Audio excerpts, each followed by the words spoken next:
À vous qui êtes les représentants légitimes de nos frères et sœurs vivant dans la partie nord-est du pays, qui ont perdu foi en la vie, qui dorment chaque nuit avec la peur de ne pas avoir le jour d'après.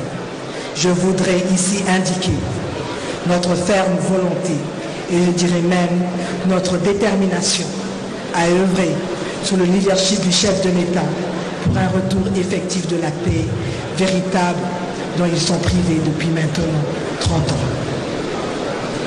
Honorable président de l'Assemblée nationale, honorable membre du bureau, honorables députés nationaux, élus légitimes du peuple. La République démocratique du Congo est face à son destin.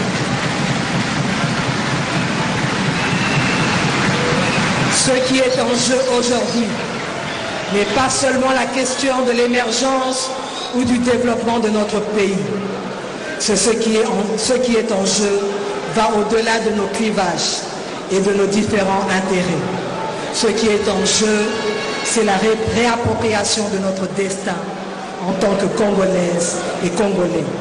Ce qui est en jeu, c'est l'avenir de notre pays en tant que nation une et indivisible. Et pour relever tous ces défis, nous devons être capables de mettre de côté ce qui nous divise afin qu'ensemble, nous fassions triompher l'intérêt général et l'intérêt général seul. Nous sommes les descendants de Kimpavita et de Kimbangu. Nous sommes la patrie de Kasavubu et de Lumumba. Rien ni personne ne doit nous faire reculer, ni nous faire trembler.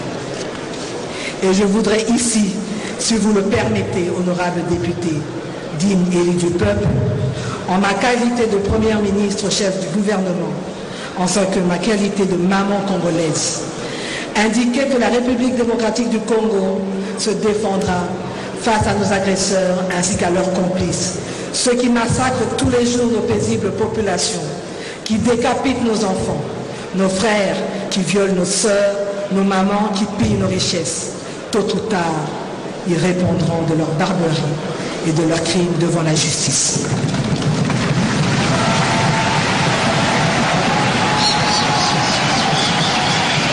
Notre vocation, c'est d'être une puissance au centre de l'Afrique et nous allons nous donner les moyens d'y parvenir. Voilà pourquoi, sur base de ces convictions, je sollicite humblement, honorables députés nationaux et élus légitimes de notre peuple, que vous approuviez le programme de votre gouvernement dont le résumé vient de vous être exposé.